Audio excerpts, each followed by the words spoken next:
kadib markii la doortay madaxweyne Donald Trump madaxweynaha dalka Mareykanka dabayaaqadii sanadkii tagay ee 2016 ayaa waxa uu ku dhawaaqay in hakad la geliyay dadkii magangelyada u tagi jiray dalkaasi Mareykanka isagoo si gaar ah carabka ugu dhuftay 7 wadan oo muslim ah oo Soomaaliya safka hore kaga jirto. hadalka uu xilligaasi jeediyay madaxweyne Trump ayaa waxa uu saameyn ku yeeshay dad badan oo Soomaali ah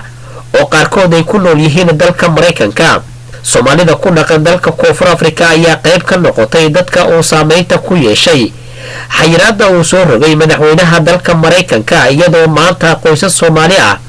iyo dad kale oo Afrikaan ah ay ka duuleen garoonka diyaaradaha ee magaalada Cape Town ee dalka Koonfur Afrika kuwaasi oo ku sii jeeda dalkaasi Mareykanka. familkii ugu horeeyaan nahay ilaa iyo markii la joojiyay dadka wareegtadii madaxweynaha lagu joojiyay familkii ugu horeeyo qaxooti oo baxana wixii fiisooyina marka laga reebo saana u faraxsanahay ay xagga ku soo jeedaa waxaan ku soo jeednaa United States waxaan ku beeganahay ku soconaa Minnesota Minneapolis waxaan halkan u joognaa in aan sagootino familkayaga u ambabaxaya dhanka iyo USA Mareykan haye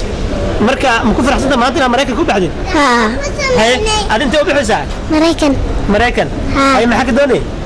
maxaa ka doonay waa baxa haye adne adigooya intee u socotaa وساكو waxaan halkan u nimiday inaan maaragta dadkan yaani maaragta ehelkayna oo yaani maaragta carruurtaydiyo halkan ka baxaysa iyo hooyadood oo insha Allah Ilaahay xaqiis maaragta Ilaahay waa soo aqbalay inay macnaha ay tagaan dalka Mareykanka ayna yihiin dadkii ugu horeeyay sidii macnaha loo joojiyay safarkii dadkii halkan laga qaadi jiray ay dadkii ugu horeeyay yihiin aad baan ugu faraxsanahay. qoysaskani ay maanta hay'adda qaramada midoobay u qaabilsan arrimaha qaxootiga ay ka qaaday dalkan Koonfur Afrika ayaa qorshe ahaan waxa ay ahayd in la qaado bishii December ee sanadkii tagay balse waxa hakad ku keenay xayiraadii uu soo rogay madaxweynaha dalkaasi Mareykanka. qoysaskani maanta ay qaadayso hay'adda qaramada midoobay u qaabilsan arrimaha qaxootiga ayaa waxa ay noqonayaan qoysaskii ugu horeeyay ee la qaado